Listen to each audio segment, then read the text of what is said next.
For those of you who have never been to Tokyo, the city is bustling and busy up until midnight. Once midnight hits, the train system shuts down, so if you're on the train at 11:59 and it's about to turn midnight, the train will go to the next stop on its track, and then everyone has to get off. You spend many nights in Tokyo planning how late you can stay out and still get home without having to walk 3 to 4 stops distance.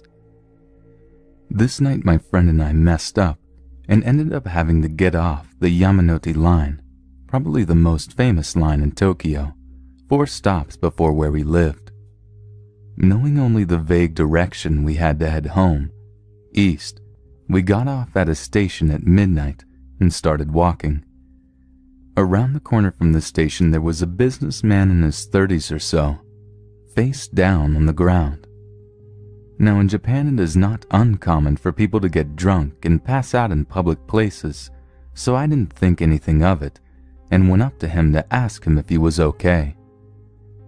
After asking him a few times if he was alright, he neither moved nor responded, and then I noticed that not only was he sprawled out on the ground, but his cell phone was also several feet away from his outstretched hand, as if he had just collapsed while on his phone. Not sure what to do, I looked to my friend for help. At that exact moment, a car came zooming down the narrow street and stopped at a grinding halt by us. The driver, a young Japanese guy, looked at us first, then looked at the man on the ground. He asked the man if he was all right and got no response. Then the situation hit him, and he saw me and my friend, 2 foreigners, standing over what could have been a dead man on the ground. He clearly got spooked and drove off without pushing the issue further. Based on how strange the situation was, and how impossible it would be to explain even in English and not look like we had hurt or killed the guy, my friend and I decided to get out of there as quickly as possible, and we took off, following the tracks as best we could to get home ASAP. About 20 minutes later, near the next station, who do we run into smoking a cigarette? The guy who had pulled up in the car next to us. He seemed visibly still shaken. He glanced at me, and I at him, and once he realized where he had saw me from, he put his cigarette out at inhuman speed, got in his car, and sped off. That was the last we saw of him. For years my friend and I would randomly discuss what had happened to the guy in the car, as well as if the guy in the street was actually dead or not. I wish I would have helped the guy on the ground, but I was a scared college student afraid of being put in Japanese jail.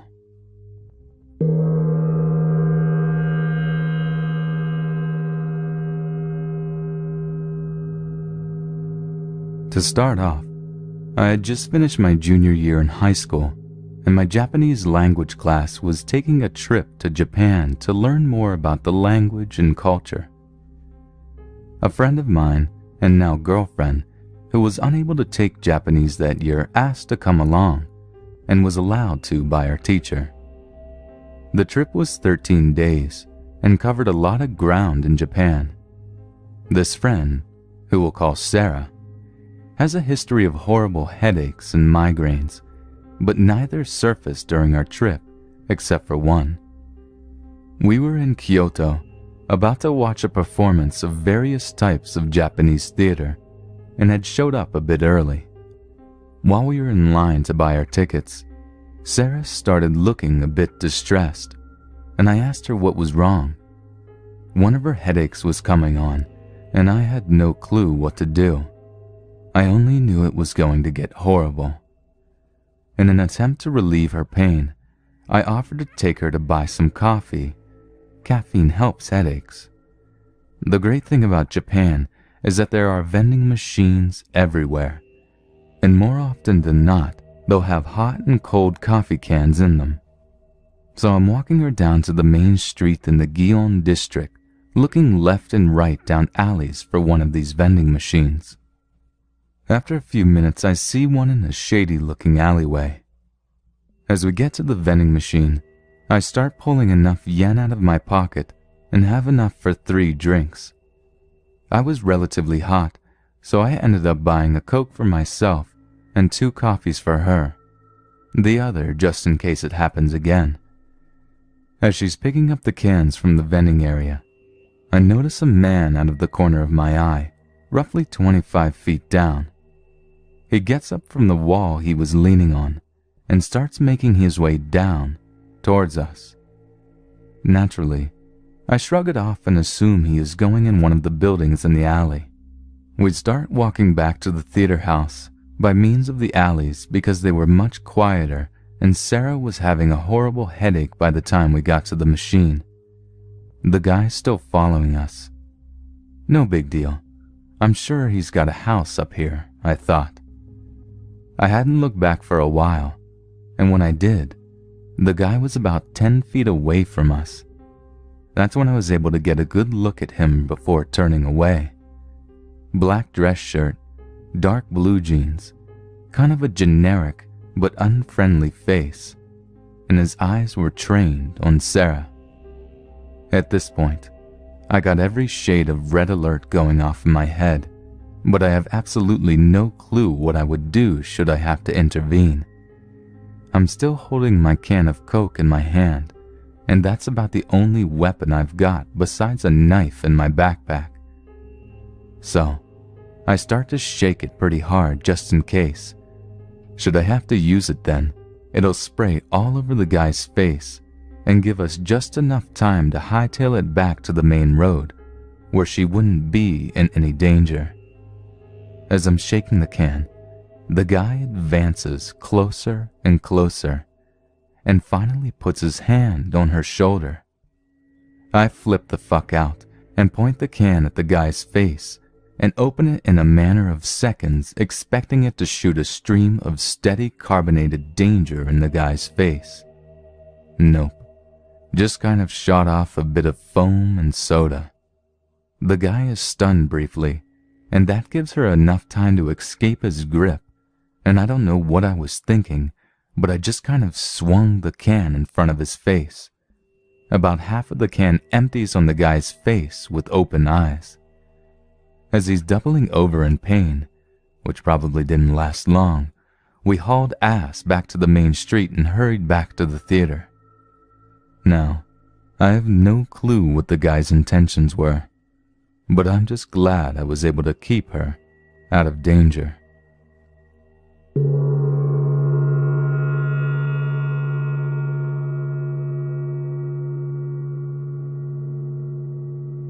So I recently went on a trip with my family to Japan. Overall, I really enjoyed myself and thought it was a beautiful country. But one thing happened to me that kind of puts me off. I had recently got out of the hospital before we went on the trip. Recently meaning 2 days out of the hospital. I got my appendix removed and blood sucked out of my stomach. So as you can probably imagine, I was not in the best shape and very sore and incredibly fucking tired. My family had decided that they would go out and explore a temple, but I decided to stay back in the hotel because I was in too much pain and needed a rest. About 2-ish hours after my family had left, I decided I was hungry. Seeing a 7-Eleven out my hotel window, I decided to go and get something to eat because it wasn't too much of a walk and there was no room service or anything. So I set off on my small journey to get some food. After buying some kebab things and a strange cake, I went to the small seating area to sit and eat because I was too tired to walk back yet. It was just me and an older Japanese man sitting behind me. I felt someone touching my hair. I turned around. He started trying to tell me how beautiful my hair was, but his English was terrible, so I just smiled and said thank you. This was not uncommon, as I have strawberry blonde hair, and a lot of people in Japan seem to be fascinated with it. People always come up and touched it. I got back to eating, But soon after, the man moved next to me and started trying to talk to me again. To be completely honest, I sort of felt obliged to try and communicate because he seemed so cute and old and innocent. I just wanted to be nice. Bad idea. Shortly after, he decided to take a seat next to me. He starts saying short phrases in English. Incredibly sexual short phrases. His English seemed to have gotten better, and he continued to ask me for sex and tell me I was beautiful, and I was very uncomfortable at this point and got up and left the 7-Eleven. At this point, he decided it would be really cool and a fun idea to come outside with me. I was so tired and needed more pain medication, so at this point I just couldn't deal with his shit. I wanted to go back to the hotel and nap. I turned around and began cursing, telling him to leave me alone now. All of a sudden, he got this very angry look on his face and actually spat on me. I was so furious at this point that I turned around, ignored the pain in my stomach, and walked home so angrily I probably looked like a cartoon character.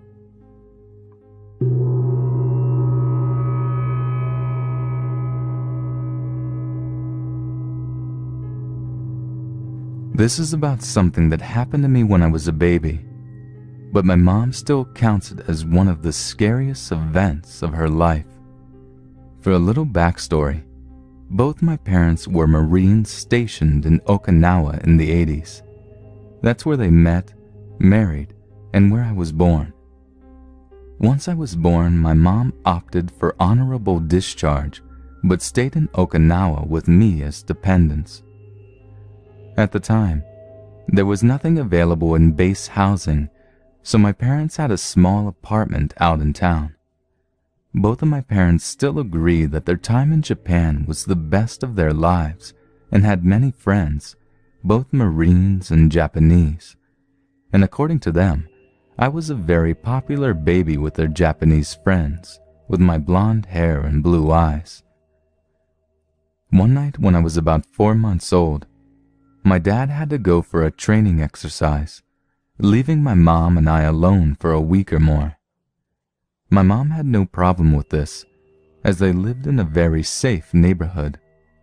So safe that they had once witnessed a 4-year-old child walking home alone from his grandmother's house at 3 a.m., and no one thought anything of it.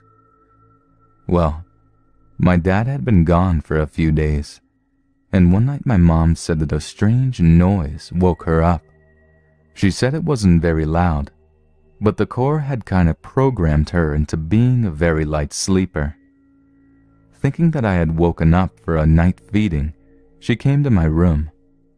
When she came to my open door, she found a strange Japanese man reaching into my crib, trying to pick me up. Now here's where I think the story starts to take a slight turn to comical in retrospect. According to my dad, the weather in Japan was extremely hot and extremely humid, even in the middle of night. So my mom had the habit of sleeping naked to avoid overheating. So my mom is standing in her apartment, naked, watching a strange man trying to pick up her infant in the middle of the night. And bless that woman, her first reaction was to pick up my dad's aluminum baseball bat and chase the man from the apartment, screaming in English and what little Japanese she knew. She rechecked all the locks and spent the rest of the night sleeping on the floor next to my crib. The next day, feeling a little less shaken, she told one of her closest Japanese friends. The woman told her that she needed to be very careful and watch over me because blonde babies sell for a lot of money on the Japanese black market. After that, my mom insisted that my crib be moved back into my parents' room, and they continued to live in the same apartment without incident until a family emergency forced my mom to come back stateside. This story always makes me chuckle a little, just imagining my mother, stark naked and screaming like a banshee, chasing some guy with a bat. But it's a little chilling to think what might have happened to me if she hadn't been such a light sleeper.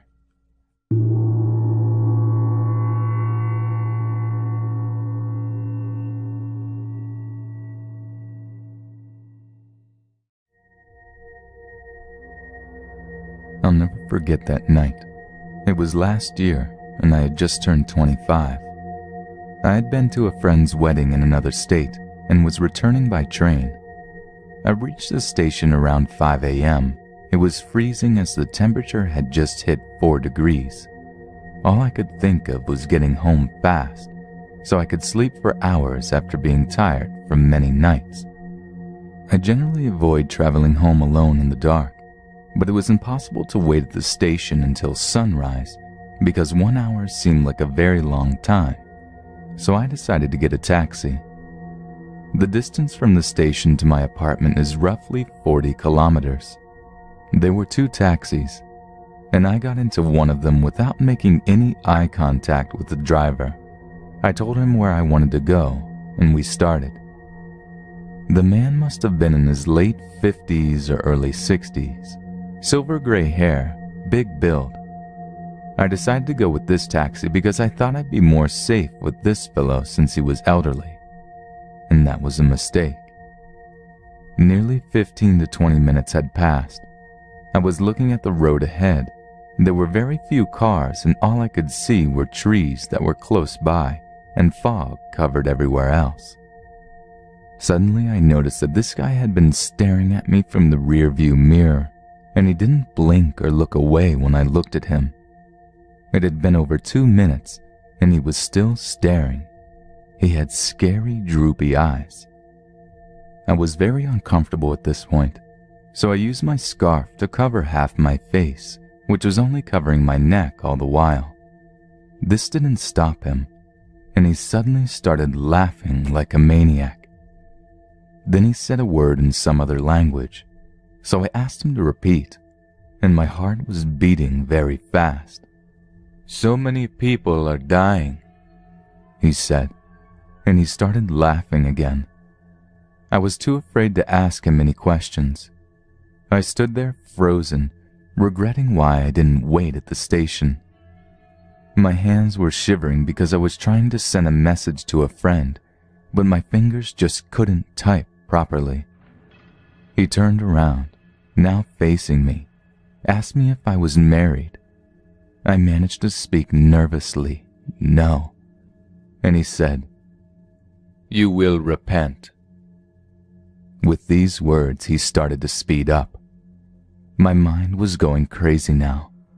What the fuck did he mean by that? Why would he say such a thing to me? I tried looking around if it was a good idea to get off that taxi, but it was still very dark and there weren't many cars around. There was maybe 2 or 3 cars that would pass us every 5 to 10 minutes. But by this point I was pretty convinced that he was taking me to some other place. Maybe he wasn't, but I was still just too terrified to think straight. I was trembling with fear, and I was sure he was going to attack me or do something worse. Suddenly he slowed down, and he seemed to be talking to himself. "People die. You'll die. She'll die," pointing to the empty seat. With those words, he stopped the taxi right there and asked me to get down, saying, "We need fresh air, and the petrol is over." He wasn't drunk, but he had been hallucinating since he kept blabbering, looking at the empty seat, and was laughing for no reason. Arguing with him could make him annoyed, so I decided to do as he said until I got some help, or maybe I could stop him in some other way by agreeing to all his demands. I got out of the taxi, and so did he. Now he was right in front of me, but at a car-length distance, holding a lit torch, pointing it at his neck and repeating, "You will repent." I was almost crying due to fear, but running was impossible because I could have been run over by some car due to the fog, and my mind was not working properly by this point. The thought of calling someone didn't occur to me earlier, and now it was too risky since this maniac was standing right there holding that torch and moving his head like some possessed person. It felt like a scene from a horror movie, and his eyes appeared bigger than normal due to the torchlight that illuminated his creepy and now serious face. He said something again, which I didn't understand. I was sure he was going to kill me or torment me before that. I was extremely restless and looking around everywhere for help. To my relief, there was a car passing by and it stopped there looking at us just standing in the middle of the road. The random passerby came running to me and asked me to go towards his car where his daughter, who was nearly my age, opened the door. The insane cab driver ran back to his taxi and drove off in seconds. I was still breathing heavily and told them what had happened in the last 30 or 40 minutes. They told me I was going in the opposite direction of my destination, and it was not a safe area since many incidences had already occurred with girls in that area. I was right. That driver was taking me to some other place. They had sensed something was wrong by the way that maniac stood there holding the torch and the way the light shone my silhouette more clearly, so they decided to check what was going on. Had they not stopped, I wouldn't be alive to tell this incident. Since that night, I never travel alone again at night. I'm thankful that those people who saved my life stopped. And sometimes we see many people who say they need help, but we fear it could be a trap and we don't stop. Had they thought the same thing, I'd be dead.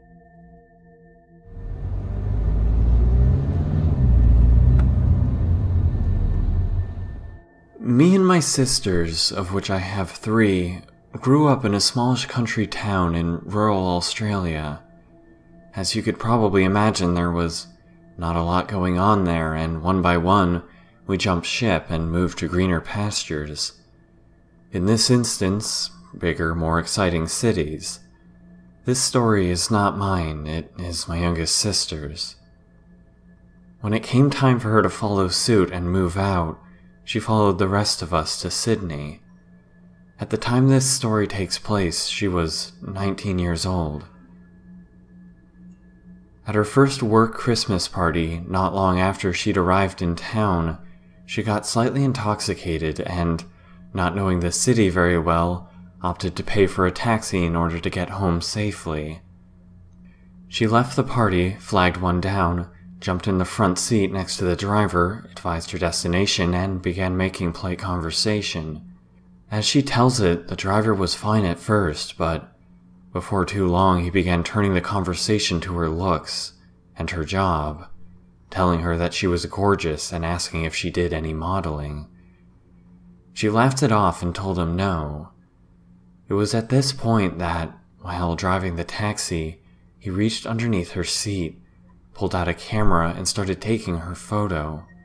His compliments grew increasingly cruder, and she asked him repeatedly to stop taking her picture before getting angry and yelling at him to stop the taxi and let her out, which he would not do.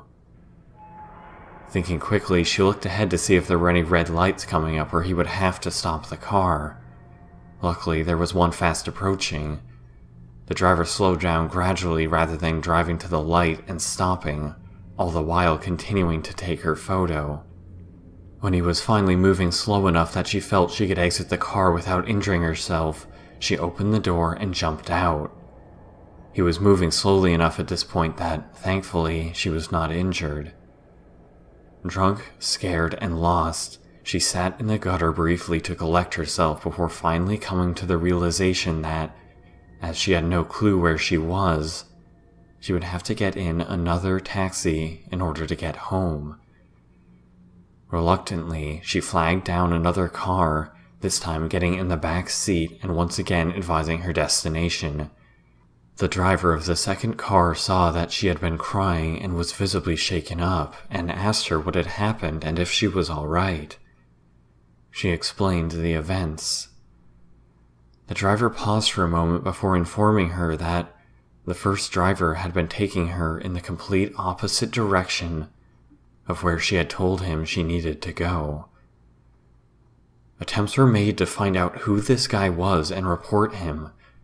However, as my sister was drunk and new to the city, she was not able to provide enough specific information, i.e. location, exact time, taxi company, description of driver, etc. Since this incident, whenever she has no other option but to get a taxi home, the first thing she does after getting in the car is take a photo of the driver's license with her phone. It makes my skin crawl to think that the guy who did this is more than likely still driving taxis in Sydney, and that this is heralded as being the safest way to get home if you're a young woman and it's late at night.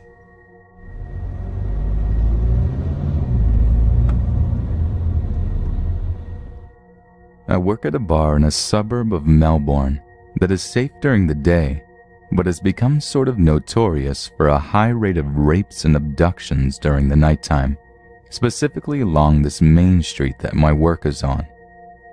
I often work night shifts or late shifts. Tonight I even finished at 11. For some context, I am a petite 19-year-old girl. I got out of work at 11 and started to walk down the street, which is quite well lit in some parts, but quite dark in others, and began looking to hail a taxi. I was having no luck finding one, and in fact there were very few cars about, which was unusual. I looked across the road and saw a dude with a hoodie on that was concealing most of his face. He looked young, maybe early to mid-20s, and high on something. He seemed quite shady to me, and I noted he was pretty tall but thin, and I guess I looked at him for too long, because then he crossed the street towards me.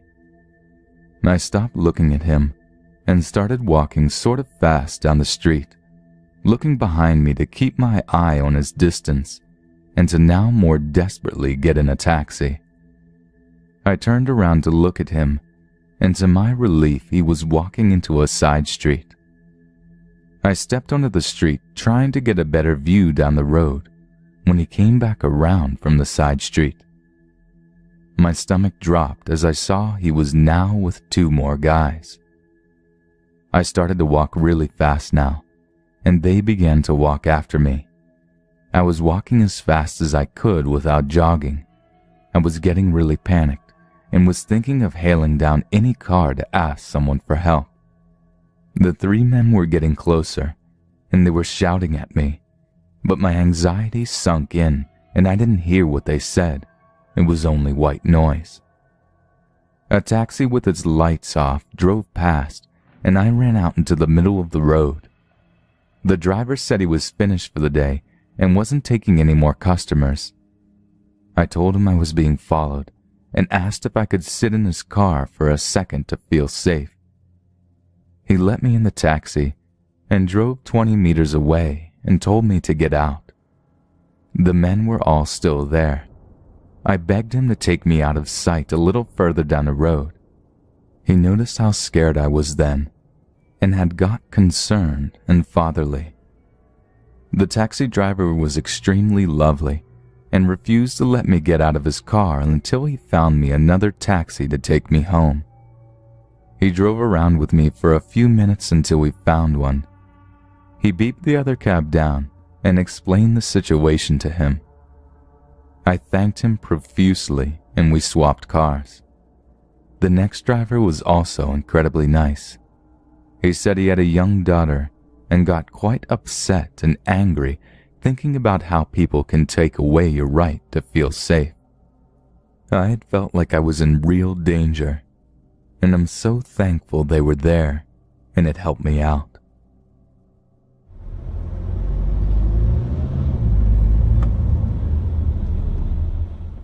This incident happened not all that long ago. I'm a 19-year-old female and obviously enjoy the night out with my friends. This particular night, a girlfriend and I had headed down to our local club/pub. We were dancing, drinking, and having a great time when I noticed it was about 2 a.m. coming up to the closing time, around 3 a.m., and we should probably think about heading off soon, as if we waited until it had closed, the wait for a taxi would be quite long as everyone is looking for one. So I let my friend know my plans, and she insists she wanted to stay, and she then walked me out the front while I waited for a taxi. As we get to the top of the stairs, she sees me off at the door and goes back inside. I say goodbye to the bouncers, as I said it's our local, and start walking over to the next taxi in the line. As I start approaching the taxi, I hear my friend call me from behind. She still has my bank cards and money, luckily. I walk back to the door to get them off her and then say goodbye again. This time, as I turn to leave, the bouncer says to me, "You may want to take the second taxi in the line." Upon me questioning him, he doesn't seem to have a reason behind his advice and just insists I trust him. I'm from Australia, and taxis usually wait in lines, and you have to take the next taxi in line as part of fairness. I explained to the bouncer not only will taxi driver number 1 not be happy, but taxi number 2 may not take my fare for no valid reason. Annoying, I know. Me, being 19 and naive, think to myself, I only live around the corner, I have my phone, what's the worst that could happen, right? Wrong. I took the first taxi in line, and there were no immediate alarm bells. He didn't seem different than any other taxi driver, not exactly polite nor rude, just a taxi driver. We are a few minutes into the fare, driving along the coastlines to my suburb when, all of a sudden, he pulls the taxi over to the side of the road and starts walking around to my door. At this point, I'm so confused as to what is going on. First thought maybe there's a flat tire, until he opens my door. I asked him what he's doing, and he replies, "We're going to the beach." Alarm bells and red flags went off left, right, and center. I grabbed my phone and dialed 000 right away and told him I was calling the police. He started to panic and told me not to be silly, and he just wanted some quality time. He reached for my arm to try and get me out of the car. I pushed him away, closed the door, and waited to be connected. I read a lot about people who are polite to creepers in these situations, but I was anything but. At this point, I was connected with someone from emergency who asked what my emergency was, and I said I needed assistance and gave her my address. She then proceeded to tell me I needed to call the police assistance line if it wasn't an emergency. I responded with, "Well, it's about to be if you don't get someone down here." She assured a car was on the way and to get out of the car. We were only a minute or two down the road from where we departed, and usually there are 3 or 4 squad cars there preparing for the end of the night antics. I knew I would have assistance in no time. While all this was happening, he was walking back to his driver's side and attempting to get back in. I don't know if he would have driven away with me in the car, kicked me out, or what, but I got out and he sped off. I kicked myself for not getting his taxi ID, which is something I usually do. I kicked myself even more for not listening to the bouncer who, I see now, obviously had a good reason for me to not get in this car. I rang my friend and asked her to stay on the phone with me. I just told her I was still outside waiting for the taxi and got bored. She offered to come and wait, but I insisted I was fine. Once the police came, they took me home and asked what had happened. They took a statement from me, but there wasn't much they could do as I didn't get a license plate or taxi ID. The most I could provide was his appearance and taxi company. I didn't tell anyone about this situation except for my then friend, now boyfriend, who was a little shaken up by this. I hate thinking about what could have happened that night, and how lucky I am that it didn't. About 2 months on, my boyfriend, his housemate, and my sister arranged a cab to pick us up from my boyfriend's place, and take us to the same venue this all happened at. And who was the driver? Yep, same guy. I didn't say anything at the time to anyone because I knew that wouldn't have turned out well, but this time I got his ID and plate number and reported it to the police the next day. Apparently, this wasn't the first complaint they've had against this particular driver, but it was the furthest he had gone. Most of the other complaints were creepy remarks, etc. From what I know, the police made contact with the taxi company and informed them of the situation, and I don't know the outcome from then. I've definitely learned my lesson from this.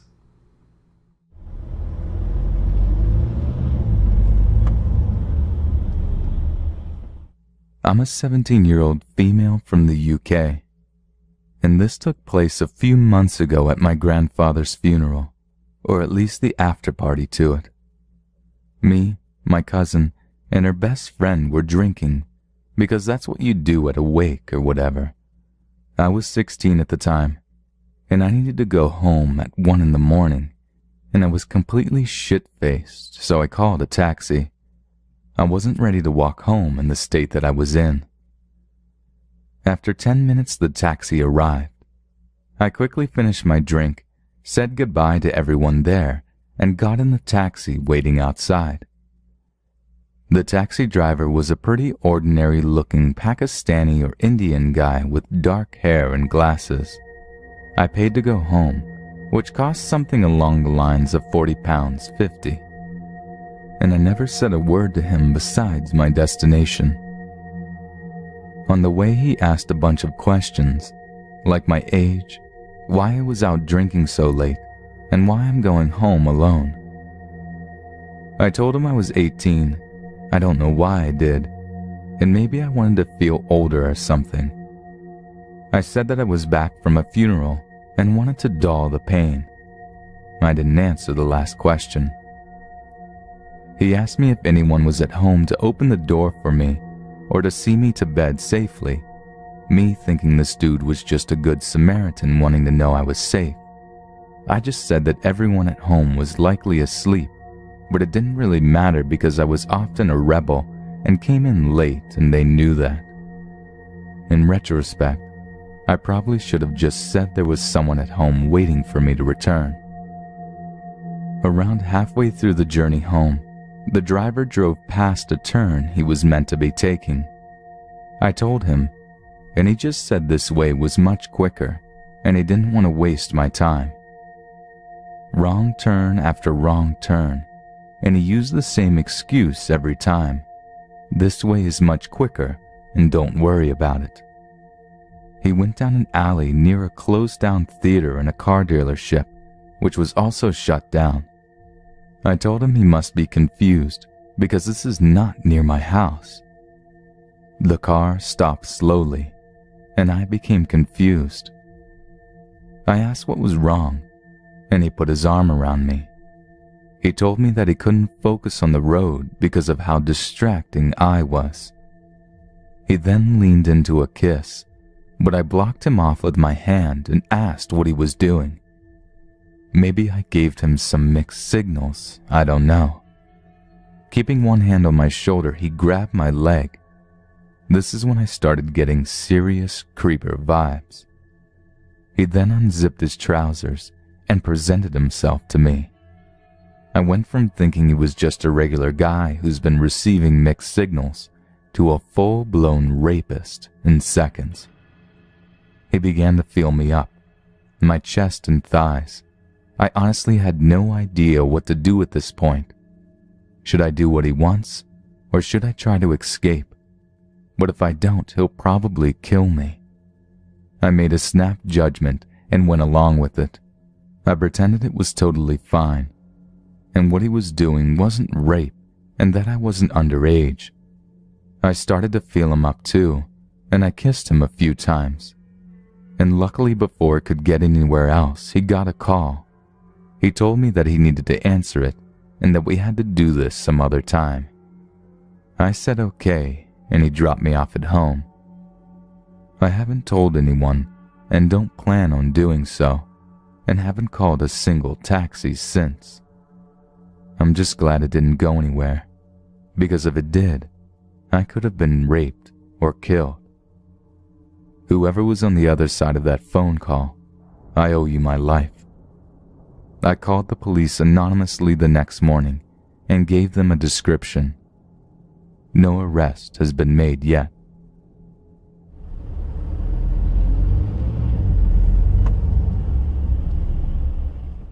My husband and I were stopping over in New York before heading to our temporary home of Poland.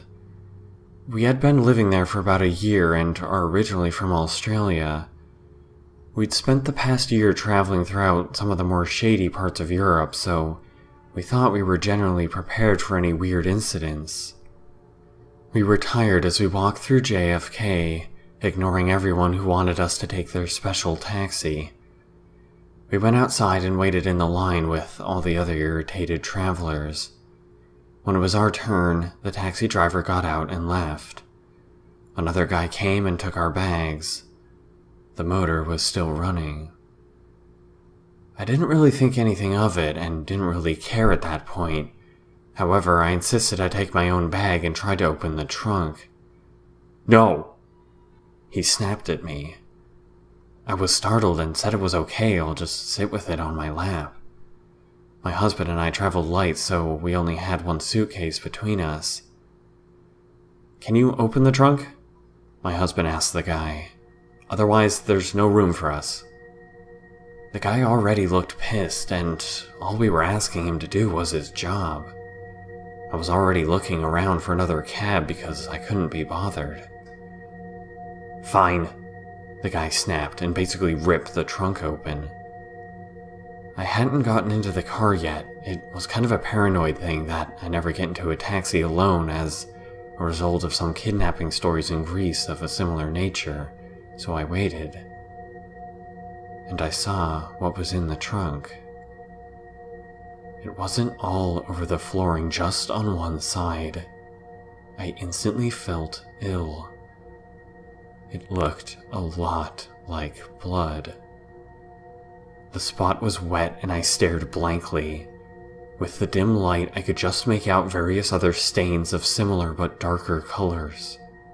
I had barely begun to process it all before the suitcase was in and the trunk door was slammed.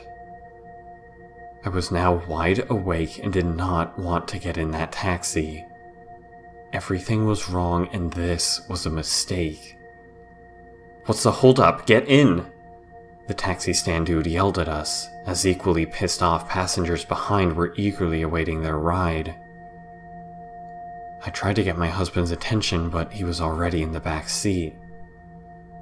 If this were a horror movie and I was watching, I'd be screaming at myself, "Don't get in the cab!"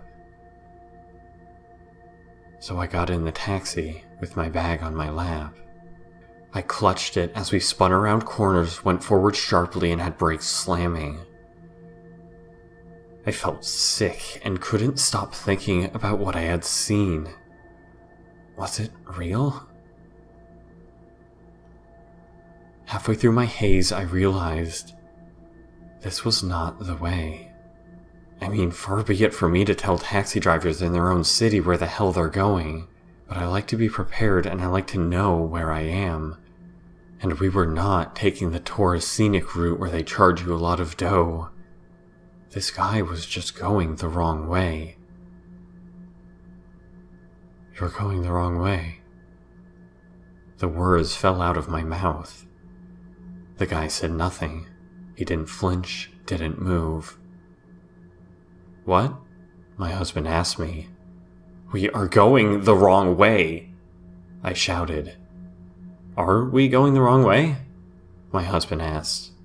"We are going the wrong way!" I shouted again. My husband, not one to take shit from anyone, said, "Hey, man, don't think you can screw with us. We're not paying you more than we agreed upon, so stop fucking around and take us where we're going or we're going to call the cops."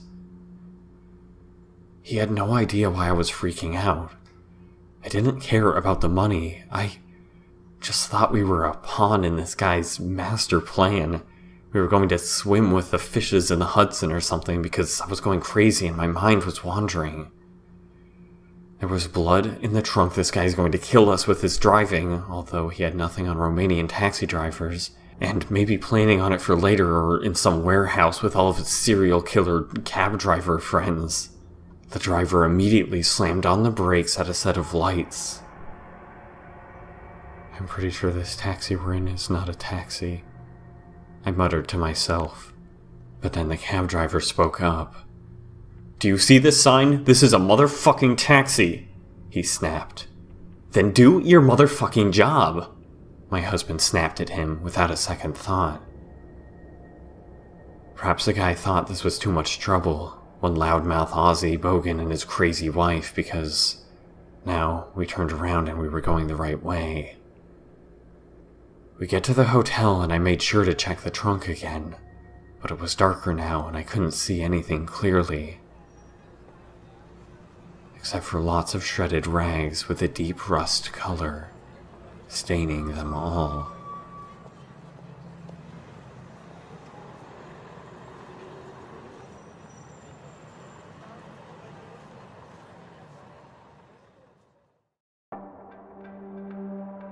My boyfriend and I took a trip to the Oklahoma Zoo last month and had a blast learning about all the animals.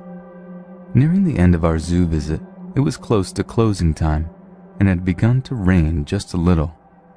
We were at the back of the zoo on the Ozark Trail exhibit, which is a half-mile long trail that winds through and over natural Oklahoman habitats such as forests, plains, swamps, and even man-made structures like barns and sheds. We were kind of rushing through because it was getting late, and even though it was drizzling, it was hot and humid and taking its toll on us. Besides a couple of stragglers, the huge exhibit was mostly empty. We approached the halfway point, a part of the trail that led into a barn to showcase nocturnal local fauna, and my boyfriend said he was about to pee himself and couldn't hold it anymore. There were benches in this area, so I said I'd wait while he backtracked to find a bathroom. He ran off, and I figured I'd check out the barn while I waited, assuming it might be cooler in there. The barn was dark. It housed owls, raccoons, a huge bat tank in the middle, and some various other animals along the shelves. The only light source was a dim black light in the bat tank and some low heat lamps for the owls and some lizards. It was also extremely humid and stuffy, so I passed over the animal shelves quickly and stopped for a sec to admire the bats. It was a floor-to-ceiling glass tank, and it was kind of hard to see, so I cupped my hands around my eyes and kind of leaned into it. As I was doing this, I felt someone press into me from behind and squish me against the tank. I thought it was my boyfriend at first, but I smelled pretty strong BO and knew it wasn't him. He wears deodorant and definitely put it on this day. I thought it was some kind of joke and waited for the person to leave, or like maybe they were just being pushy trying to see the bats better. I felt him breathing hard, and he kept pushing harder and harder against me. I was panicking, but in denial at the same time. Like, why would this guy be doing this? I tried getting away from him, but he wouldn't budge. I could feel his hands groping my sides and hips, and I was actually embarrassed that he was grabbing and pinching the roll of fat above the waist of my pants.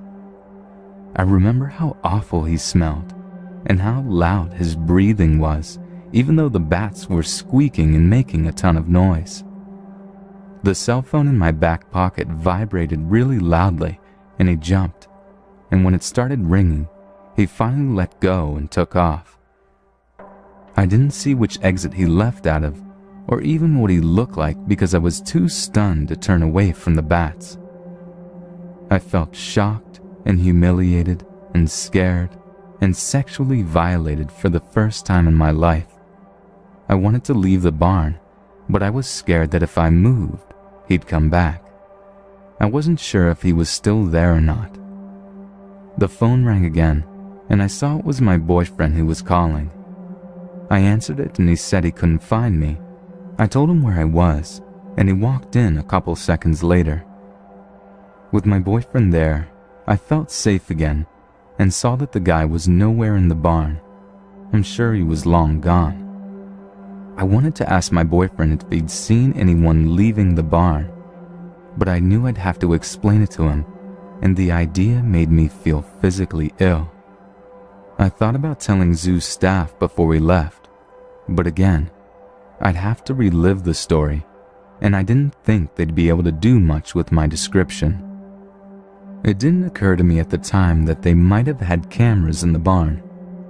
I did eventually speak over the phone with park security a couple of days after and leave an anonymous tip about the barn. They wanted me to make a report with the police, but I declined. I feel better about it now and thought I'd say something to you all. I haven't told my boyfriend or anyone but the zoo security, and I don't think I will anytime soon. It's a lot easier to talk about it when it's anonymous. Even though there was no chance of me anticipating an attack in a barn exhibit at the zoo, many insecure young people might feel invincible, like I did, when it comes to sexual attacks. Please always be vigilant and careful, especially when you're in a dangerous situation. There is no telling whether or not you'll be a target, no matter what you look like. I was really curious about any creepy encounters I might have had when I was little. I asked my mom, and she starts explaining this situation to me. I was 5 or 6 when this happened at a local zoo in a small town in Ohio. We were around the big cat exhibits, and I was in love with the cheetahs at the time. And one of the exhibits had about 2 or 3 ocelots that liked going near the fencing around their enclosure. There was a tall wooden fence about my height, and then heavy-duty wire around the enclosure. But then there were holes big enough that I could surprisingly stick my chubby kid hand in. I remember thinking that the ocelots were just baby cheetahs, and I was trying to pet one of them. We started walking around the rest of the zoo. I got cotton candy stuck in my hair and almost pissed myself when we went into the aquarium because I was terrified of sharks, etc. Basically, we were having an awesome time, and Kid Me was excited about all the animals around. That was until my mom says that she noticed a woman watching us intently. We wound up heading back to the big cat area because I wouldn't shut up about the ocelots. Mom says she got slightly nervous when we were walking back because she thought that the woman had been following us around. Mom had a stress-related mental illness, and I guess she got a little paranoid. But in this case, it was a good thing. This woman comes up to me as I'm watching the ocelots, and I remember thinking that she looked like a movie star because she had blonde hair and bright red lipstick. She says something like, "Come with me, honey. We'll go look for a zookeeper and see about letting you pet those kitties." So I nearly shat my pants at the opportunity. I ignored my stranger danger lessons and took her hand. As I'm walking, I remember getting this feeling that I'm going to disappoint the hell out of my mother because I know going off with a stranger is bad. But ocelots, man. I'm just beginning to get led away when I hear my mom shout. I turn around, and this is where things get hazy. I remember seeing my intimidating, frizzy red-haired giant Amazon of a mother barreling towards me and the blonde lady through a crowd. Mom scoops me up and I wave goodbye to the woman as she stumbles away looking pissed off. And that's where the memory fades out. Mom says she had to physically wrench me from the woman because she kept yelling, "This lady is trying to take my baby." I started crying when the woman tried to lead me away again, and apparently I shouted that she wasn't my mother. Looking back on this, I just feel really emotional about it, and I thank my mother profusely like an ass, because I now realize what a close call it had been. I'm a young woman, just turned legal adult in my country. I'm pansexual and I have a girlfriend. I'll call her Cassie in this story. I'll tell you now that I have ASD and SPD, which is sensory processing disorder. Loud crowds and sounds can easily disorient me, and caused me to have a meltdown where I am unable to talk properly or at all. It's not that I'm a socially anxious person or that I'm non-confrontational. I'm exactly the opposite, but my neurological disorder comes into play. Cassie and I, for our 1-year anniversary date, decided to go camping for a long weekend. We ended up straying outside of the capital's limits, and we decided to go to the zoo the next day, and I, having an almost childish love of animals, was eager to go and see everything. The day arrives, and it's a very hot and clear day, so we both dress in tank tops and shorts to keep cool. When we first got there, we slathered on sunscreen on each other to keep ourselves from getting Irish tans, and then in our giddiness shared a short kiss. Right off the bat after pulling away, I noticed this guy watching us from behind Cassie. He was balding, a little taller than Cassie, who was 5'2", but shorter than me since I'm 5'5". He was portly, with a Charlie Chaplin mustache and a pair of sunglasses on. I guess for some people still, seeing a pair of girls together who aren't sisters or best friends, it's weird, but this guy automatically made me feel nervous. I tried to brush it off as paranoia, and we bought our tickets and went into the zoo together. I thought that the guy watching us wouldn't be there, but nope. At every exhibit we went to, every time we stopped to look at an animal, he was there, or next to us, staring at us.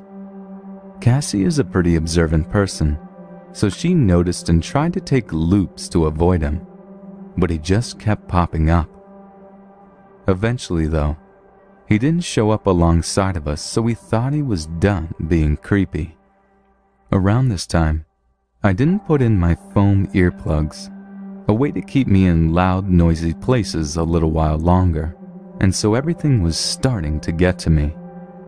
By the time we got to a cafe that's there, I wasn't able to speak hardly at all, so I went nonverbal. Cassie had to use the restroom, and since it was quiet in there, she figured it was best to leave me alone. I was sitting at a table, nursing a chocolate milk and some poutine, when, yup, creepy guy walks over. Before I can protest, he sits right down across from me at the table and starts talking. "So, what's your name, pretty girl?" I didn't answer, just stared at him. "Come on, don't be shy. What's your name? Was that girl your girlfriend? Are you a lesbian?" Those questions he kept repeating, and I was struggling to verbalize a strong go away to him, but all I could do was squeak. Yeah, not very threatening. So, he keeps going, the questions getting a little more sexually aggressive. "You ever been penetrated? Ever use a really big dildo on yourself or your girlfriend?" He even asked me if I'd ever had a threesome with my girlfriend. Finally, I had it when he touched my cheek and smirked. I literally stabbed his hand with a plastic fork I grabbed from the poutine. When he hollered, I smacked him. Like I said, I'm a confrontational person, and I stormed into the bathroom. I used an app on my phone to alert Cassie of the situation, and we both agreed to tell the staff.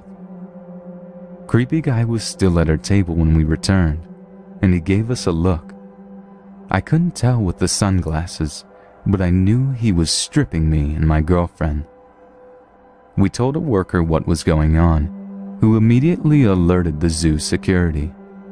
Creepy guy got up and was about to leave when he was apprehended and started telling the guard that I was the one who harassed him. Big mistake.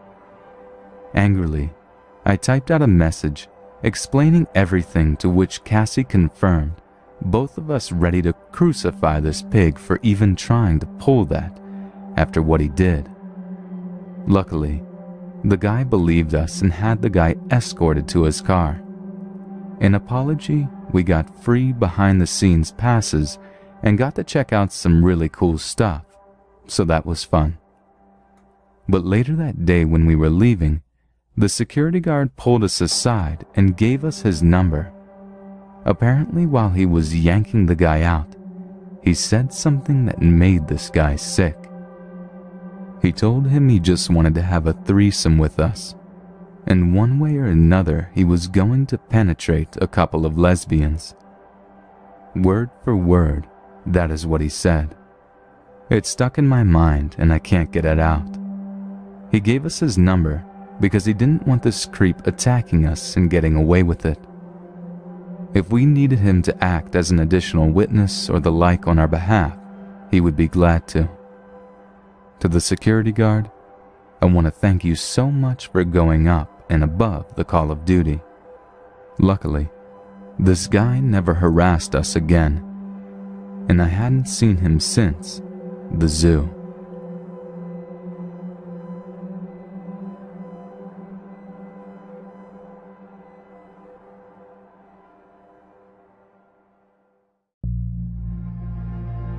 This happened a while ago, so I apologize if some things do not seem clear.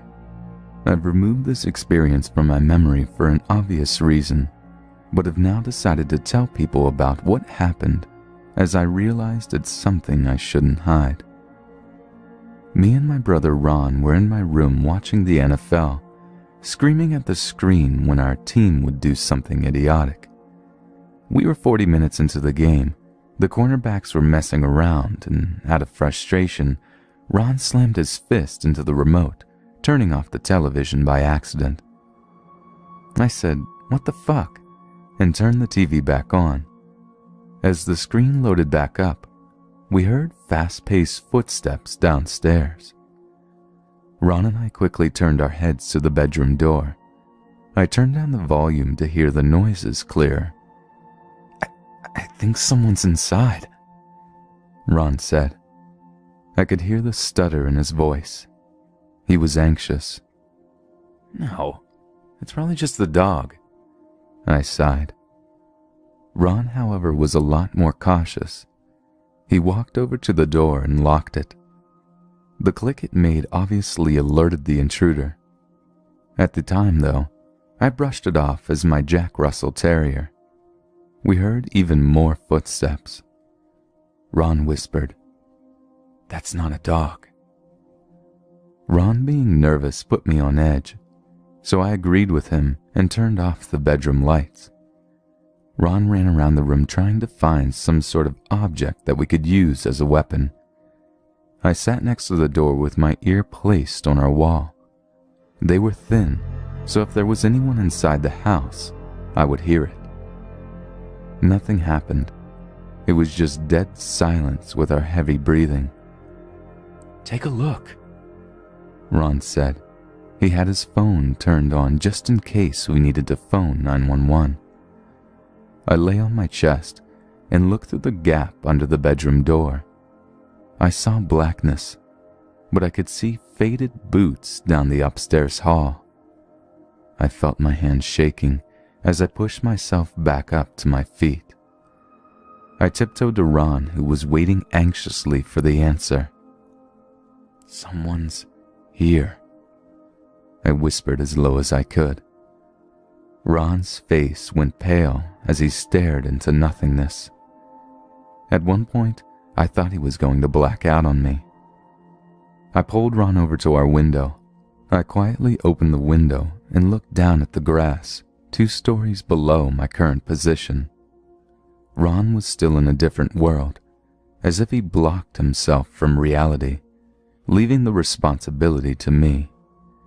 I tried not to pay much attention to him and instead focused on escaping. I took Ron's phone out of his hand as he crouched on the carpet. He had installed one of those applications where specific fingerprints can enter the phone. I took his hand, which was shockingly freezing, and held his pointing finger on the screen. I jumped out of my skin when the phone let out a loud beep, and all of a sudden, I could hear footsteps running straight to the bedroom. I quickly typed in 911 and put one leg out of the window. I heard thumps on my bedroom door and shouting. He was shouting, "I'm going to kill you." I landed on the porch roof and shouted at Ron to snap him back into action. Ron stood up quickly and stumbled outside of the window. He landed on the roof beside me as I forced the window shut again. "We need to jump," I said. I could hear faint thumping behind the walls. He was struggling to get inside our room. I jumped off the porch roof and sprained my ankle. Ron was wobbling on the edge of the roof. "Quick," I said. I avoided shouting as whoever the intruder was would have known we were outside. Ron touched his chest, head, right shoulder and left shoulder, making the cross, and jumped. He rolled when he landed on the floor and rubbed his neck as we ran blocks.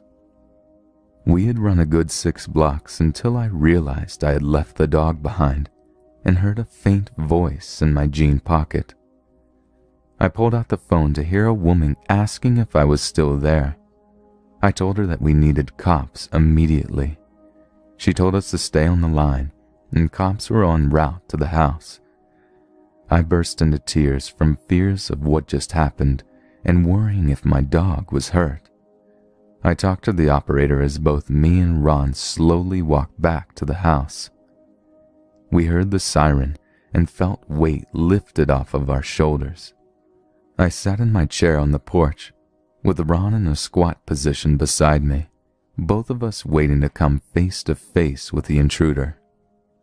4 cops came out. There was no man, but one of them was holding Lewis. Lewis was my dog. I stood up and held Lewis, kissing his head and patting his back.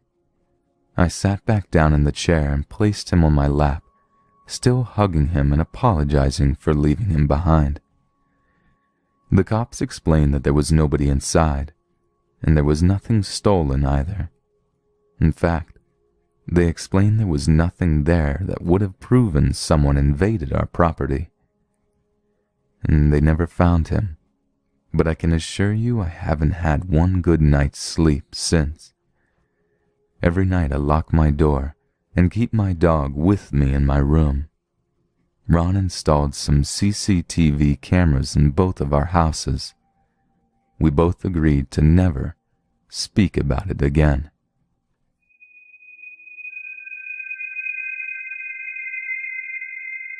When my dad was 16, he lived in a small farmhouse in the middle of a rural forest area somewhere on the west side of Washington State. It was late at night, and he was watching TV in his basement when he heard the animals in the pens outside begin to whine and make frightened noises. My dad went up to the first floor and looked out the window. He didn't see anything abnormal, just the animals, frightened. He figured it was the rain because of the past few hours it had been coming down pretty hard. As he was about to turn away, however, he saw something that made him freeze. A man had popped up from a crouching position among the sheep and was now staring directly at my dad. They both met eyes for a few seconds before the man darted off in the surrounding forest. My father was filled with fear and worry. He wanted to wake his parents, but they probably wouldn't believe him and tell him to go to sleep because he was imagining things. My dad went back to his TV show in the basement, but not long after, he heard scratching on the outside of the first floor walls. At first he let it go and assumed it was a mouse or small animal, but it wouldn't cease, and he began to get worried.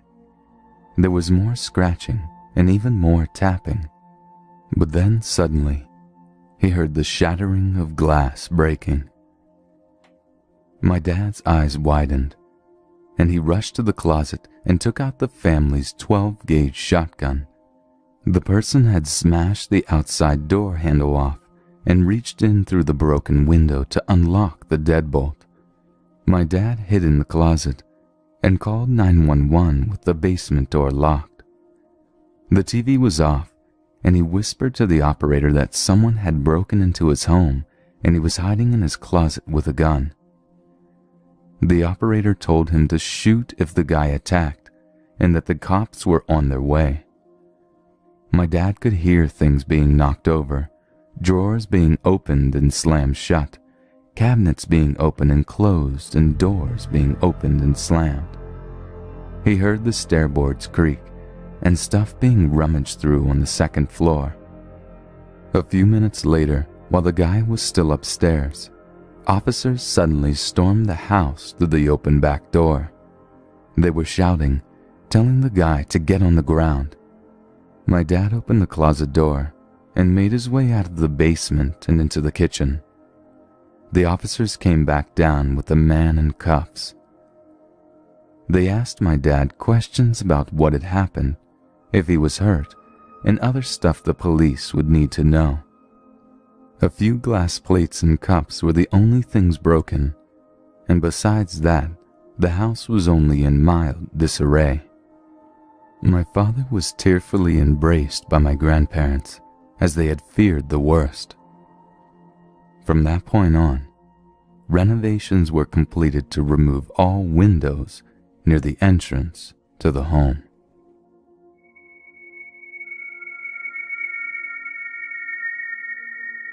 To give you some background, I'm generally not easily scared. I like to stretch my mind and see how far I can go. Zombie nightmares? No problem. Scary movies? I've watched them all. I did notice, however, that there's one thing that keeps repeating in my dreams. I'm terrified of home invasions. If I ever dream about someone uninvited in my house, I freeze, can't move, can't scream, can't run. So I've been doing some thinking as to why that may be, and I figured out why. As a child, I lived in a fairly well-off town in Israel, right on the edge of it, that was separated from a not-so-well-off city by a large field. When I was about 5 or 6, I would sleep in my room with the door open so that I could see into my parents' room across the hall, since it made me feel safer. There would be this thing, though. I would wake up in the middle of the night for no particular reason and just stare at the doorway. Then after a few seconds, I would see a silhouette of a person passing by, sometimes pausing at the doorway for a brief second before continuing. It scared the shit out of me, and I would force myself to cry so that my parents would come and check on me. They never found anything and attributed it to bad dreams. This probably happened 4 to 5 times. About a year later, my parents woke up one day to find the drawers in my dad's desk completely out and empty. My dad asked my mom whether she messed around with them. Clearly she didn't. We installed an alarm system.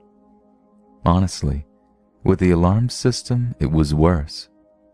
One night I woke up, again for no apparent reason, and a second later, this piercing tone rang through the house and wouldn't stop. I freaked out, jumped out of my bed, and looked towards my parents' room. Just then I see a silhouette of a person sprinting across my doorway, down the hallway. By the time my parents got out of their bed, the person was already out of the house, leaving the large door to the house wide open. This happened 3 fucking times. We started getting preemptive. We got one of those motion sensors that play a recorded message when activated. My mom recorded, "Get out of here, you fucking thief," type message, and put it next to the main door of the house. One night I wake up, again for no apparent reason, although I think I know why by now. And 2 seconds later I hear my mom's recorded message cursing at the thief. A few seconds later I hear footsteps of someone running away. At least it worked. And that was the last time that happened. When I was 13, we moved to another country, but would always go back in the summer to visit our extended family and typically stayed at my grandma's. One of my favorite things to do is to stay up late at my grandma's house in Tel Aviv, in the living room, and watch National Geographic after everyone went to sleep. I don't know why, I just found it very relaxing. I was about 14, watching National Geographic at 2 a.m., and I get that fucking feeling. The one that made me wake up when I was little for no apparent reason, except I was awake. I concluded that it was probably nothing, but just in case, I put both of my hands up and middle fingered the whole room slowly. I figured if anyone was watching me, they would have gone away after seeing that. Yeah, right. So at around 3 a.m., I decided to go up to my bed on the second floor. But on my way there, I noticed my mom's bag is on the table. I considered moving it somewhere further away from the window, in case someone wanted to grab it with a broomstick or something. I decide not to, because it's probably not gonna happen, and what if she woke up, couldn't find it, freaked out and called the police? So I'm in my bed, reading a book about ghosts, as I was pretty spiritual at 14 and really wanted to believe. I say in my mind, okay, if you guys are real, give me a sign. The light flickers a little. That could be anything. I'm going to need a bigger sign. At that moment, I hear a huge boom from downstairs. I come out of my room at the same time my mom comes out of her room and my grandma comes out of hers. They ask me why I'm making so much noise. I tell them that I'm not, and that I think there's somebody downstairs. My mom tells me, nonsense, it must just be... Boom. My mom begins to freak out and starts screaming things like, "Get out of here, you thief!" Deja vu. And just in general screaming in the direction of the first floor. After a few minutes, she goes down, and with all the irony in the world, the window is broken, and the bag on the table is gone.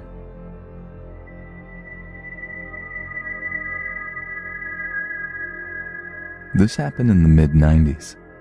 I attended a Catholic school as a child, as did my friend Taylor, and we were always given the Monday after Easter off of school. As every weekend, I had opted to spend the night at Taylor's house.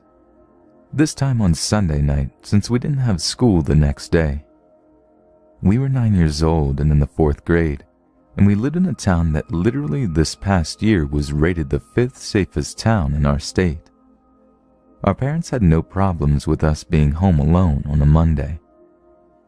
Taylor lived on what I would call an in-town farm, being it was a farm with horses and fields and whatnot, but was right on the edge of town, about a 2-mile drive from the center of our small town.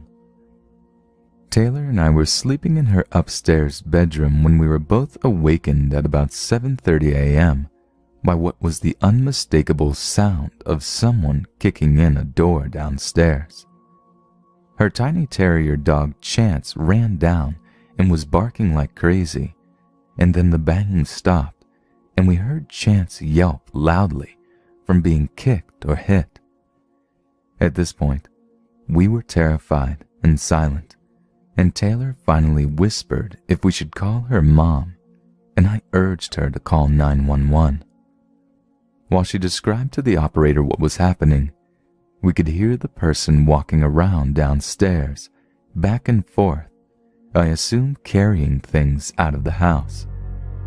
The operator had us quietly get out of the bed, and we went into the closet. I remember sitting there with her on the floor and just praying the police would get there soon. I also remember thinking maybe we should climb out onto the roof of the farmhouse like we often did through her window. The level of fear in my body was something I will never forget and is indescribable. Luckily, in what felt like an eternity, but turned out was less than 5 minutes later, we heard the police pulling up and the cops screaming at someone. After several more minutes, the operator told us it was okay to go downstairs. I'm not sure what loss of communication there was, but when we walked down the stairs and around the corner into the kitchen, 5 cops stood there with their weapons pointed at us. When they saw it was us, they took us into the living room and calmed us down and started with all the questions. In the end, it ended up being one of the laborers who worked for the pool company who was installing a pool who robbed the home. That is how he knew what time Taylor and her family were normally gone from the home. According to the police, he was very remorseful when they told him there were children in the home. I really wish he knew that my entire life I have still lived in fear of home invaders, and when I am home alone with my children now, if my husband is out of town for work, I lay awake or freak out at the slightest sounds. We have also installed a security system for my ease of mind. While writing this entry, I thought to myself to check the court records about the man whose name is still tattooed in my memory. Turns out since that home invasion, he has a laundry list of other charges as recently as 2013 for burglary, assault, battery, and meth. This doesn't help me feel any better about what could have happened to Taylor and myself had he found us there, alone.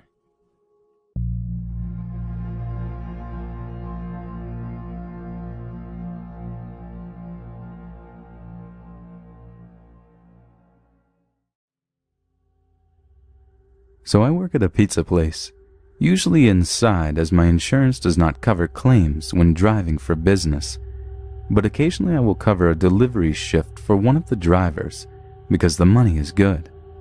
Our delivery area includes a few new development upper middle class cookie cutter neighborhoods, bad tips, an older 1940s era village, average tips, 2 apartment complexes, great tips, some trailer parks, great tips or no tips, and a bunch of rural areas, usually good tips.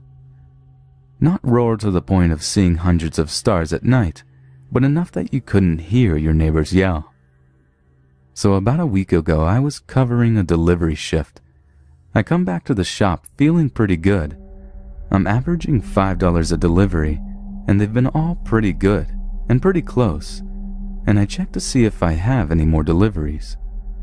I have one to an address I have never seen before, and it's out on one of those more rural roads.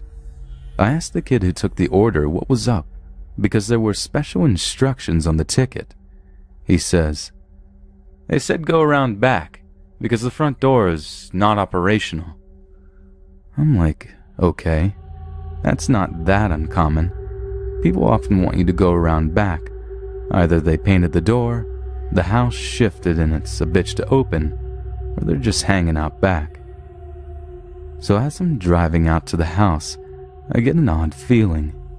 I don't really like the idea of going to the back of some house out in the sticks. It would be all too easy for some thugs to order a pizza to an abandoned house. There are quite a few in the more rural areas, then jump the delivery guy. I figured I'll just scope the place out when I get there, and if it seems sketchy, just call them and make up some bull about how it's against company policy to go around the back of houses to prevent robberies.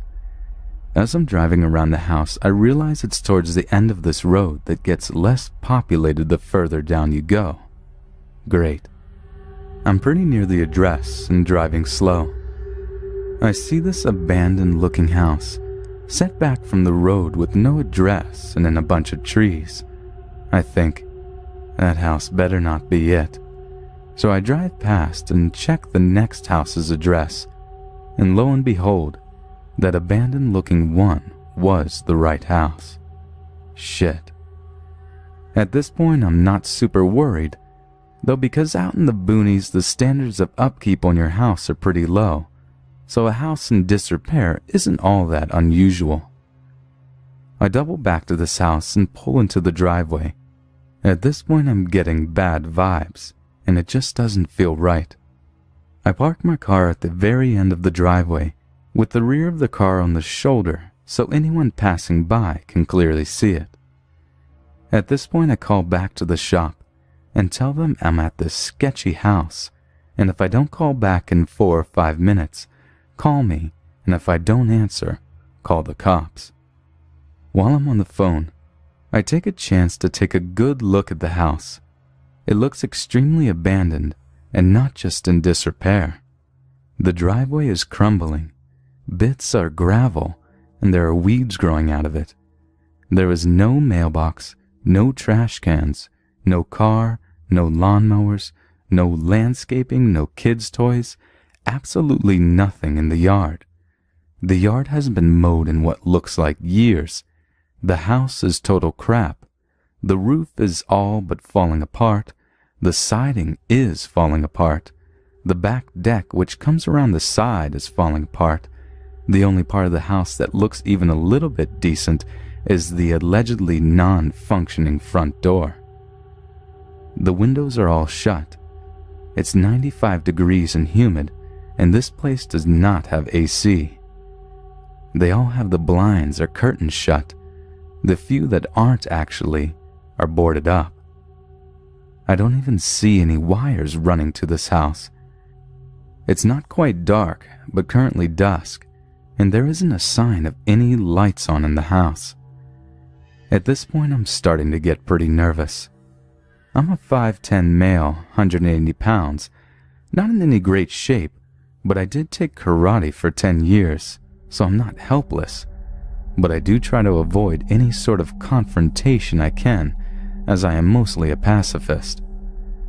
I'm not too concerned about getting robbed. No skin off my teeth, it's not my money. I mean, I would rather not get robbed, but I'm mostly worried about getting jumped or killed. It's a fairly safe area, but recently there have been some rather unsavory people moving in from the city. A big spike in home invasions and robberies, but more worrying is a few stabbings and assaults. So it's time to either nut up or shut up. I'm not just going to go charging in there like a fool, so I get out my phone and call the number they gave when ordering. While I'm doing that, I'm also getting the pizza out and make sure to leave my door open.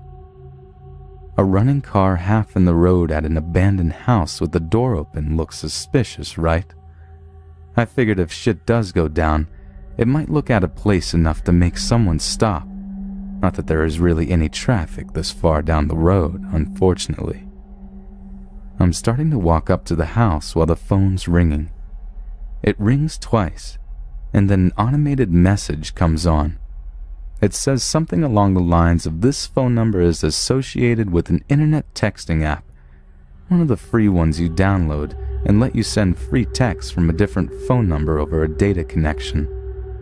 We have had issues with people using numbers from those services for pranks in the past. This is a huge red flag. My heart is now pounding in my throat, and my whole body is telling me to bail. I don't want to get a reputation of being a flaky bitch as a driver and lose any future delivery shifts, and that is why I've not bailed yet. So I'm just standing there holding a pizza, looking at this house but not wanting to venture around to the back of it. I'm hoping that the resident will look out the window and come out by the road to get their food. I begin looking at the front windows, checking for any signs of life. I see a blind go up on the one window next to the front door, and a really creepy looking guy with a hat pulled low and big sunglasses on is looking out. Now remember, he is in a completely dark house surrounded by trees, at dusk. There is no reason for him to be wearing sunglasses. I also see what appears to be a big guy standing behind him in the room. This could have been anything, though. When he sees me looking, he mouths something and he darts away, presumably towards the alleged broken front door. At this point, I nope the fuck out. I had stayed pretty close to the car, so it was only a few steps away, and I jumped into the driver's seat and throw the pizza into my passenger seat, something I would never do since I'm really anal about keeping my car clean. I slam it into reverse, before I get the clutch all the way in, so I grind my gears a little, again something I never do. Without looking, I simultaneously slam and lock my door and floor it backwards onto the main road, slipping my clutch horribly, but at this point I don't care. I don't want to fuck around and risk a stall. I didn't even check for cross traffic, really stupid on this part, and I start to drive away and look back at the house. The screen door on the outside of the front door is now open, but the front is still shut. The guy isn't out in the yard yelling to wait or come back or anything. He's just gone. So I pull over a little ways up the road to call back to the shop and tell them I'm all good and I'll elaborate when I get back. The people never called back to inquire about their food. People usually call if their pizza is 15 minutes late, and these people never got it, so it's really strange they didn't call. Pretty much confirming they were up to no good. After telling my coworkers about it, we conclude it was definitely a robbery at the very least. So we put the address and phone number on our no delivery list and ate their pizza. I doubt I would have actually gotten murdered or anything. Robbed with maybe a gun pulled or a little roughing up, yes. It was still very unnerving. Especially that I could have easily gotten into some serious trouble by just doing my job. Especially if those idiots picked a slightly less abandoned house to set up at.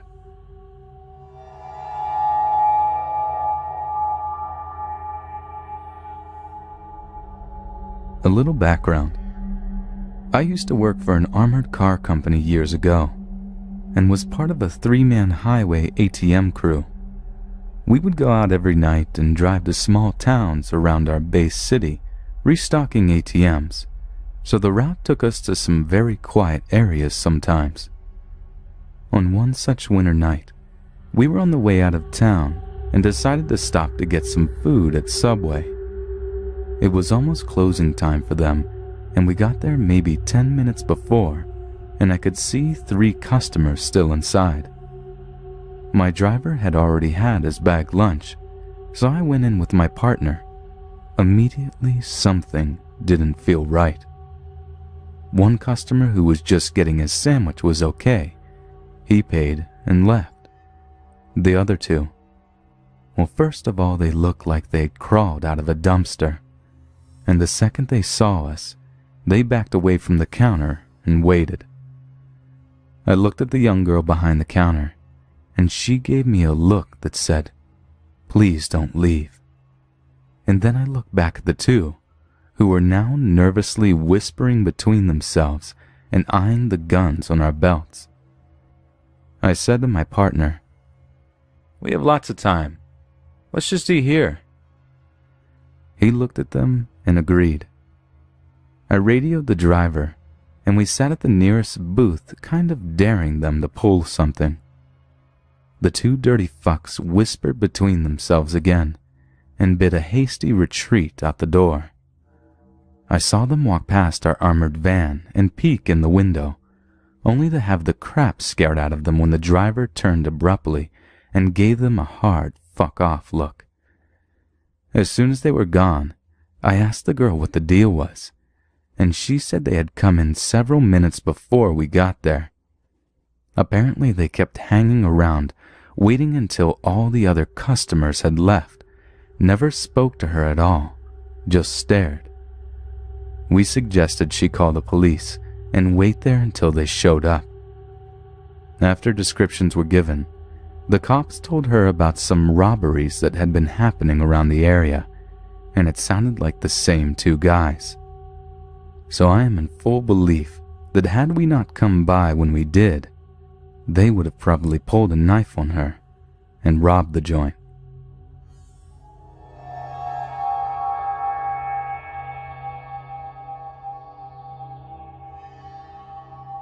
Back in the 90s, my family would drive to Florida every year. Typically, it was my father, mother, brother, and myself who would drive down to spend a week with my grandparents, who would snowbird in St. Pete Beach. My parents were having a lot of problems in 1996 and 97. So when I was 8 or 9, my aunt and 2 cousins, a boy and a girl, went with us to Florida. My father stayed behind. Our plan was to drive from a very small town outside of Indianapolis to St. Pete Beach through the night, which is around 18 hours. We left around 6 p.m., armed with a ton of DVDs for the new DVD player in my mom's Tahoe. The 4 kids were in the back. There were only 3 seats in the back seat, so one of us took a turn riding in the trunk area while the rest of us sat in an actual seat. The 2 boys were the ones who were fighting over the seats, so my girl cousin and I stayed in the seat while the other 2 were fighting. It was dark soon after we left, but it didn't really matter because we were all either napping or watching movies while our moms talked in the front seat. Sometime around 1 a.m., we stopped in southern Tennessee for gas. It was a small gas station, someplace that my mom had seen from the highway and that was an easy access. Because we were young, we were getting out to go to the bathroom, even if we were sleeping. My aunt took her 2 children to the bathroom first, while my little brother and I waited for my mom to fill up the car. I got out to walk around and stretch, and had the chance to really look at the gas station and surrounding area. Just behind the gas station were a few little houses. The lights were on and I could see people in them, but I didn't pay much attention to them. The station was empty except for our family and the attendant on duty in the store. It wasn't long before our aunt and cousin came back, and my older boy cousin climbed into the trunk as my aunt got into the driver's side.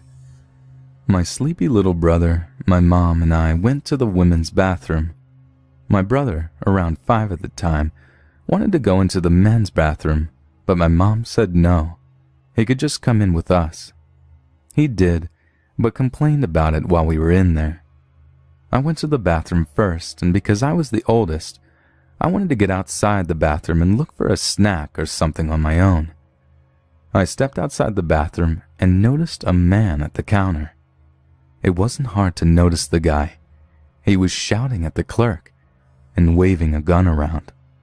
I luckily hadn't been noticed, and I slipped back into the bathroom quickly without the door closing and locking me out. My mom was finishing up, and she must have noticed my expression because she asked me what was wrong. I told her that there was a guy out there with a gun and that he was shouting at the clerk. Since she was done, she told my brother and I to stay back and peeked out the door. She shut the door and locked it so no one would come in. She told my brother and I that once the coast was clear, we were going to run to the car and get in, no questions asked. We kept listening for anything to change, and soon it was quiet on the other side of the door. We looked outside and the clerk noticed us finally. "If you run now, he won't see you," the clerk had said. I wasn't sure where the guy was, but he wasn't out front anymore. "Is it safe outside?" my mom had asked him. The guy nodded, and we ran out the door and hopped into our still open SUV. My mom shut the back door where my cousin was and the side doors as we climbed in and climbed into the front seat incredibly quickly. "We have to go now," she told my aunt. "What's wrong?" "Go!" Before the engine turned on, I heard 2 loud bangs, and as we were driving down the street, there were police cars driving in the direction of the gas station. Finally, after we were a few miles away, we told my aunt and cousins what had happened. They said that while we were in the bathroom, they had heard what sounded like doors slamming really hard or cars backfiring. With nothing to compare it to, we didn't know what gunshots would sound like, and my aunt and cousins in the car didn't know that they should react. Living in a small town with very little violence at the time didn't prepare us for something like that. We drove through the night on edge and arrived in Florida with a sigh of relief the next day.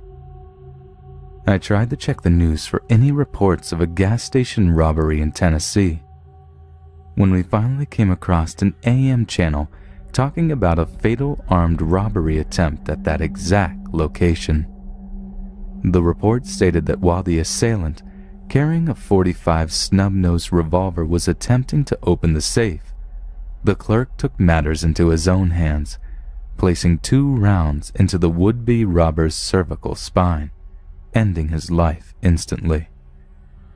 My mouth was dropped at the realization of how close to danger my family and I actually were, but realized that every action, in this case the robber, reaps an equal and opposite reaction.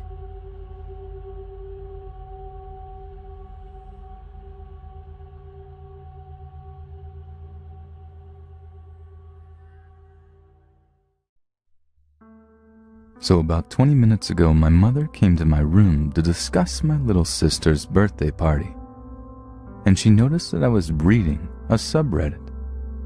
After informing her about the content of the site, she decided to tell me a story of her own. To start off, it would be wise to know that my mother was born and raised in a place in Russia near the Caucasus Mountains called Chechnya. This town was pretty crime-ridden and old-fashioned, known for its eye-for-an-eye policy, meaning that if you killed someone, you should expect your family members and/or yourself to be killed as payment. Another pretty important piece of information you should know is that my Russian side of the family was very involved in the mob. My great-uncle was one of the leaders of a powerful mob back in the late 60s. I'll ask my mom for his last name, but I think it's pretty well known, and I think it starts with a K. My mom was about 20 when she decided that she'd spend her break from medical school near the Black Sea, where she had met up with some of her friends. She decided that she'd come a day early to have fun on the beach before meeting up with her friends. However, as she was sunbathing, she fell asleep and woke up with an awful heat stroke to the point that she was going to faint. She made it to the road and hailed for a cab for a few minutes until a vehicle that looked like one of those expensive private cars rolled up. I don't know if they're widely known, but they're basically taxis that look like regular cars. Despite there already being a man in the car, my mother decided to try her luck because it was either this or she would pass out on the street. They let her in, and it seemed as though everything was going fine until she realized they drove past the hotel she was staying at. Eventually, they got off the road and started driving into the woods, and that's when my mom kind of realized that they weren't cab drivers. She had no weapons she could use. She was 5 feet tall and incredibly thin. All she was wearing was a bathing suit and a pullover dress, and she was still ill from the heat stroke, so she decided to use her words instead. I don't know if you know who I am, but I'm Kadyrov's niece, and my family's from Chechnya. You know that if you do anything to me, my family, especially my uncle, will find you and kill you and your parents and any relatives you may have. She just went on and on about her family and Chechnya's customs until the driver stopped the car and confirmed her statements, mentioning he knew some men in the army who knew her uncle and abided by the Chechen culture in the eye for an eye sense. After coming to a silent but mutual agreement, they drove her back to her hotel in complete silence, and she never saw them again.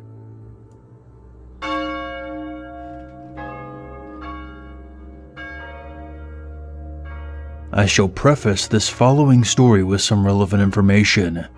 Some countries have an uncommon yet terrifying kidnapping problem, but instead of asking for ransom, the perpetrators murder their victims and harvest them for their organs in order to sell them on the black market. The buyers are typically wealthy, sickly people who would otherwise be unable to find donors. Back in the late 90s, I was around 10 years old and living in Moscow, Russia. One afternoon, I was in my grandmother's room watching the news on the television. It's not that I was watching the news to stay informed, it's that there was really nothing else to watch, except for some awful Soviet-era shows. The news described a man the police were after. He was wanted for kidnapping children and harvesting their organs. A composite sketch of the man's face was shown. I grew bored, so I telephoned to my friend to go outside and play, and we did. As the sun was beginning to set, we were walking home. The path we took was shadowy, as it was through some trees between a few condominium buildings, with hot water pipes running parallel to the path. Our building was about 60 meters from where the trees cleared and the path ended. We were always cautious about our surroundings when we were outside, especially of other people, so it just came as a habit to look behind ourselves every once in a while. But something was making me really uneasy at the moment, so I looked behind me expecting to see something, and I did. Some man was behind us, maybe around 30 meters. I thought nothing of it, and looked to the front again. He seemed familiar for some reason. At that moment, I remembered the composite sketch, and I was immediately gripped by fear. I glanced behind me again, and to my horror, the man was jogging towards us, closing the gap between us. I turned to my friend, but reasoned that if I panicked and just told him to run, he may have thought I was joking, or perhaps I didn't want to arouse the man's suspicion, thinking that if he noticed my intent to run, it would have given him enough time to accelerate to a full sprint. Without hesitation, I muttered to my friend, "Someone is after us. On 3, run to our building." I didn't give him time for a reaction, figuring that if he took it as a joke, then he would just think I was trying to get an early advantage in a race game, which would be ideal. 1, 2, 3. We sprinted, never looking back. I prepared the keys and hoped that I could get open the triple doors in time. The first door we kicked open, as it was the only unlocked one.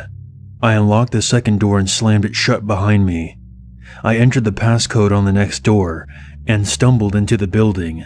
We immediately laughed uncomfortably since it was both thrilling and scary, much like the times when we ran from a place where we caused mischief, and that's probably what security thought, as the guard didn't believe me. I looked out of the windows and I saw no trace of the man. Could it really have been the same man from the news?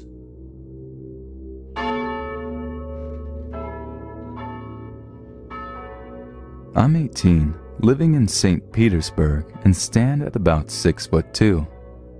However, I am slim at about 155 pounds, so not terrifying, but a natural victim.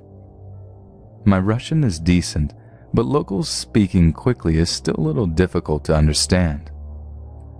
2 nights ago, I was going out to the nearest pub for a drink, and getting there involves going through an alleyway shaped like 2 L's, such that there is a point in the middle at which you cannot be seen from either road. When I reached this point, I decided to stop for a smoke before getting to the pub. I had been through this alley several times, and it's always been very quiet. A man coming from the other way approaches me and asks for a light. I offer it to him and he begins smoking. I naturally expect him to move off, but instead he just stands there, opposite me smoking. I assume he just wants smoking company, so I think nothing of it really. I will do my best to describe the guy. He was probably around 25. He stood perhaps 5'10", but much burlier than me. His longish hair and patchy stubble sent me a weird vibe almost immediately that I didn't trust. He wore heavy leather clothing, common, but the weirdest thing by far was his boots. They had fucking spurs on them. So all in all, I'm getting the feeling that this guy is a bit eccentric, but that doesn't automatically mean anything. I notice after about 10 seconds of silence that this guy isn't actually smoking. He's not inhaling the smoke at all, and it occurs to me that he had trouble lighting the thing in the first place. Again, really fucking weird. But I rationalize it and assume he must just be a relatively new smoker. He strikes up a conversation. Now I'll do my best to write a transcript here, as an English speaker would say these things, but he spoke very, very strange, something like this. You're cool, man. We should hang out, man. I've got a cool bunch of friends I chill with. We play games and shit. You'd have fun. It strikes me as a weird opener, and I'm noping the fuck out at this point, as all these weird vibes are combining into a feeling that this guy is a bit of a creeper. I reply courteously, "Sorry, mate. Got plans." This is a lie, but out of habit to make my refusals seem more valid. He continues, "No, really, dude. You should come hang out. We have a lot of fun. A lot of fun. A lot of fun." The repetition of that last bit 3 times sends shivers down my spine. It is the bit of the brief interchange that I really remember. He's leaning in now, looking directly at me. I'm creeped and resolved to get the fuck out of there. It occurs to me that because of the way he approached, he is between me and the main alley. I make to move around him, but he lifts the fucking cigarette butt up as if to burn me with it. I said to him the equivalent of, "What the fuck, mate?" Shit gets to a whole other level here. He starts speaking super fucking quickly, far too fast for me. I picked up a few things though, stuff about his friends, and a lot of swearing at me. He finished his rant with this fucking statement. "Are you a homophobe? We like to eat homophobes." He said eat. No, not kill. Eat. How the hell did this escalate to here? I don't know whether I'm going to be raped or roasted at this point. I've had enough though. He started towards me, but I shoved him hard in the chest out of the way and booked it down the alleyway and out into the road. I think he followed most of the way, but when I looked back he was walking the other direction with his head low. I was jittery as fuck for hours, and when I talked to the barman he said that this is kind of a weird area. A lot of gay people, and a lot of gay haters. Nasty kettle of fish, he says. This guy fucking terrified me. He singled me out in an alley, pretending to smoke in order to talk to me. Tried to invite me to something. A gangbang with his friends. Tried burning me with a cigarette butt, and then when I refused, he threatened to eat me instead. Needless to say, Russia is not for the faint of heart.